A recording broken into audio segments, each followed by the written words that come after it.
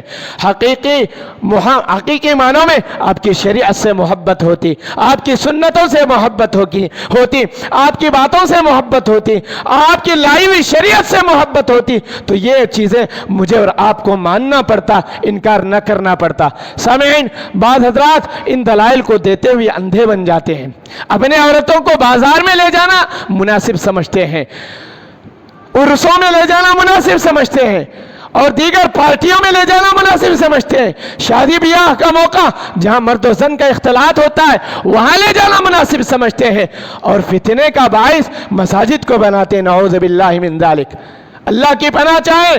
اللہ کے نبی صلی اللہ علیہ وسلم کی جتنی احادیث ایسے موقع پر بیان کی جاتی ہیں، یاد رکھو اللہ کے نبی صلی اللہ علیہ وسلم کی وہ حدیث یاد رکھو، اللہ کے نبی صلی اللہ علیہ وسلم نماز پڑھا رہے ہیں، دوران نماز بچوں کے رونے کی آواز آپ کے کانوں سے ٹکراتی ہے، بچوں کے رونے کی آواز آپ سنتے ہیں، نماز کو مختصر کر دیتے ہیں، پھر آپ متوجہ ہو کر لوگوں سے کہتے ہیں، لوگوں میں نماز کو لمبی کرنا جی چاہ رہا تھا، میں نماز کو لمبی پڑھانے کا من اپنے دل میں کر رہا تھا، لیکن بچوں کے رونے کی آواز میرے کانوں سے ٹکراتی ہے، ان کا خیال کرتے ہوئے میں نماز کو مختصر کر دیتا ہوں۔ بعض مرتبہ اللہ کے نبی صلی اللہ علیہ وسلم نے یہ حکم دیا صفوں کے تعلق سے، سب سے پہلے مردوں کی صفیں ہوں، پھر بعد میں بچوں کی صفیں ہوں، پھر بعد میں عورتوں کی صفیں ہوں۔ حضرت عبداللہ رضی اللہ تعالیٰ عنہ کی روایت آتی ہے کہ اللہ کے نبی صلی اللہ علیہ وسلم سے گزر کر کوئی قافلہ آتا، میں ان سے ملاقات کرتا، قرآن سیکھتا تھا، اور اللہ کے نبی صلی اللہ علیہ وسلم کے پاس جانے کا ایک بار اتفاق ہوا، میں اپنے ابو کے ساتھ گیا، میرے خاندان والوں کے لوگ اللہ کے نبی صلی اللہ علیہ وسلم کے پاس گئے اور وہاں آپ کے ہاتھ پر بیعت کیا اور وہی مسلمان ہو گئے۔ اللہ کے نبی صلی اللہ علیہ وسلم نے مسلمان ہونے کے بعد کہا کہ تم پر نمازیں اللہ رب العالمین نے فرض کیا ہے، تمہاری قوم سے مخاطب ہو اور تمہاری قوم میں جو زیادہ قرآن جانتا ہے اس کو امام بناؤ، اس کے امامت، اس کی اقتداء میں آپ نمازوں کو ادا کرو۔ حضرت عبداللہ رضی اللہ تعالیٰ عنہ کہتے ہیں کہ جب واپس آئے تو میری قوم میں دیکھا گیا مجھ سے زیادہ قرآن جاننے والا کوئی نہیں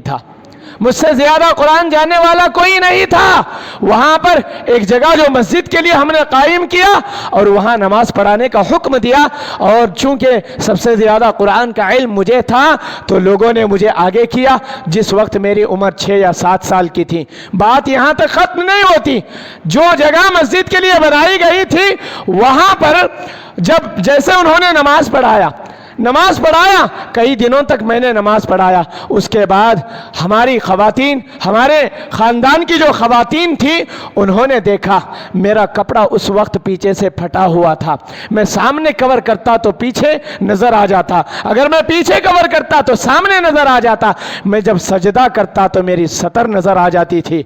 جب میں نے کئی دن نماز پڑھایا تو الحمدللہ عورتوں نے چندہ اکٹھا کر کے میرے لیے ایک چادر خرید کر مجھے تحفتاً عطا کیا گیا۔ حضرت عبداللہ کہتے ہیں اس وقت مجھے چادر جس وقت دی گئی وہ تحفہ لے کر جتنی مجھے خوشی محسوس ہوئی تھی، زندگی میں اتنی خوشی کبھی مجھے محسوس نہیں ہوئی تھی۔ یہ حدیث صحیح حدیث ہے۔ اس حدیث میں ذکر کیا جا رہا ہے؟ میں جب نماز پڑھا رہا ہوتا تو میری پیچھے عورتیں نماز پڑھ رہی ہوتی۔ بعض مرتبہ اللہ کے نبی صلی اللہ علیہ وسلم کی یہ بھی روایتیں اس بات پر بھی دلالت کرتی ہیں، بعض حضرات صحابہ کرام کے کپڑے صحیح نہ ہوتے، عورتوں کو پہلے سجدہ کرنے کا حکم دیا جاتا۔ کیوں؟ اس لیے کہ سطر نظر نہ آ جائے. عورتیں وہاں پر موجود ہوا کرتی تھیں. بہت سارے دلائل ہیں. حضرت عبداللہ بن عمر رضی اللہ تعالیٰ عنہ کا عمل اس معاملے میں ہے. اسی طرح عیدین کے موقع پر اللہ کے نبی صلی اللہ علیہ وسلم نے کہا تھا لوگوں عیدگاہ آیا کرو. خواتین کو بھی آنے کا حکم دیا گیا. یہاں تک کہ جو عورتیں اپنے مخصوص ایام میں ہوتی ہیں ان عورتوں سے بھی مخاطب ہو کے اللہ کے نبی صلی اللہ علیہ وسلم نے کہا تھا کہ تم بھی عیدگاہوں کو آیا کرو. کیا مطلب ہے عیدگاہ کو آنے کے لیے؟ مسجد میں آنا عورت کا فتنہ نہیں ہے، یہ بتانے کے لیے اللہ کے نبی صلی اللہ علیہ وسلم نے ان باتوں کا حکم دیا. لہذا اپنے عورتوں کو، اپنی خواتین کو مسجد میں لانا چاہیے، نماز جمعہ میں حاضر کرنا چاہیے. ہاں افضلیت کی بات اگر دیکھا جائے عورت کی نماز سب سے افضل نماز بند کمرے میں ہے. یہاں بھی اگر عورتوں کے لیے پردے کا انتظام کیا جائے، عورتوں کے لیے الگ مسجد قائم کیا جائے، الحمدللہ جہاں نہ فتنے کا کوئی اندازہ ہو سکتا ہے نہ کوئی شبہ ہو سکتا ہے، پھر بھی مساجد کو عورتوں کو لانا فتنہ جو سمجھتے ہیں. اور بعض حضرات دلیل بتاتے ہیں وہ قرن اولا یعنی خیر القرون کا زمانہ تھا، بہترین زمانہ تھا، اس میں فتنے اور شک و شبہ کی کوئی گنجائش نہیں تھی، اس لیے عورتیں آیا کرتی تھیں. پھر جب بات ایسی ہے تو آپ اپنی عورتوں کو بازاروں کو بھی نہ لے جائیں، کیونکہ مسجد سے زیادہ فتنہ وہاں ہوتا ہے. شادی بیاہ کے موقع پر نہ لے جائیں، کیونکہ مسجد سے زیادہ فتنہ وہاں ہوتا ہے. جب وہاں فتنے کا اندیشہ زیادہ ہے، یہاں فتنے کا اندیشہ ہے تو وہاں کیوں نہیں ہے؟ انسان اپنے مفاد کے لیے یہ باتیں کہہ دیتے ہیں. یاد رکھو اللہ کے نبی صلی اللہ علیہ وسلم کی لائی ہوئی شریعت مطہرہ کے مطابق عمل کرنا یہ بھی محبت کے تقاضوں کے برابر ہے. سامعین، ایک صحابی رسول اللہ کے نبی صلی اللہ علیہ وسلم کی خدمت میں حاضر ہو کر عرض کرتے ہیں، اے اللہ کے رسول صلی اللہ علیہ وسلم، دیکھیے آپ صلی اللہ علیہ وسلم کی لائی ہوئی شریعت کے مطابق کیسے حضرات صحابہ کرام عمل کیا کرتے تھے. کہتے ہیں کہ اللہ کے نبی صلی اللہ علیہ وسلم، میں آپ کو اپنی جان، اپنے بال بچے، اپنے مال و منال سے زیادہ محبوب رکھتا ہوں. جب میں آپ کی مجلس میں ہوتا ہوں، آپ کے پاس میں ہوتا ہوں، اے اللہ کے نبی صلی اللہ علیہ وسلم، میں بہت مطمئن رہتا ہوں. آپ کا دیدار بار بار ہوتا ہے، آپ کو دیکھنا ہوتا ہے، آپ کی حدیثیں سنتا ہوں، میرے دل میں سکون اور اطمینان ہوتا ہے. آپ کی زبان مبارک سے آپ کی باتیں سنتا ہوں تو الحمدللہ میں چین اور آرام پاتا ہوں. لیکن جب مجھے اپنی اور آپ کی جان کے تعلق سے سوچتا ہوں تو بہت بے قرار ہو جاتا ہوں، میں ڈرا سا ہو جاتا ہوں. اپنی موت اور آپ کی موت کو یاد کرتا ہوں تو بے قرار ہو جاتا ہوں. دل میں ایک مضطرب سا ماحول پیدا ہو جاتا ہے اور میں یہ سوچتا ہوں کہ جب میں مر جاؤں یا آپ اس دنیا سے رخصت ہو جائیں اور آپ تو جنت میں اعلیٰ مقام میں ہوں گے، انبیاء کے ساتھ ہوں گے، بڑے بڑے لوگوں کے ساتھ ہوں گے، اور میں جنت بھی چلا بھی گیا تو آپ کی رفاقت مجھے نصیب نہیں ہوگی، آپ کی معیت مجھے نصیب نہیں ہوگی. جب یہ بات میں سوچتا ہوں تو بڑا بے قرار ہو جاتا ہوں. پیارے نبی صلی اللہ علیہ وسلم، میں آپ کی رفاقت چاہتا ہوں، میں آپ کے ساتھ رہنا چاہتا ہوں، میں آپ کی باتوں کو ہمیشہ سننا چاہتا ہوں. آپ کی زبان سے نکلی ہوئی، آپ کی لائی ہوئی شریعت کی باتوں کو میں بارہا سننا چاہتا ہوں. اللہ کے نبی صلی اللہ علیہ وسلم ابھی ان باتوں کو سن رہے ہیں. اللہ رب العالمین آسمان سے وحی کو نازل فرماتا ہے، آسمان سے وحی کو نازل فرماتا ہے. سورہ نساء میں اللہ فرماتا ہے وَمَن يُطِعِ اللَّهَ وَالرَّسُولَ فَأُولَئِكَ مَعَ الَّذِينَ أَنْعَمَ اللَّهُ عَلَيْهِم مِّنَ النَّبِيِّينَ وَالصِّدِّيقِينَ وَالشُّهَدَاءِ وَالصَّالِحِينَ. اللہ فرماتا ہے جو اللہ اور اس کے رسول کی اطاعت کرتا ہے، جو لائی ہوئی شریعتوں کو اپناتا ہے، اللہ رب العالمین نے کہا فَأُولَئِكَ مَعَ الَّذِينَ، یہی وہ لوگ ہیں انعم اللہ، جن کو اللہ رب العالمین نے انعام دیا. کیسا انعام دیا؟ من النبیین، وہ لوگ نبیوں کے ساتھ ہوں گے، صدیقین کے ساتھ ہوں گے، شہداء کے ساتھ ہوں گے، اور نیک لوگ ہوں گے. ان کی صفوں میں اللہ رب العالمین انہیں شامل کرے گا.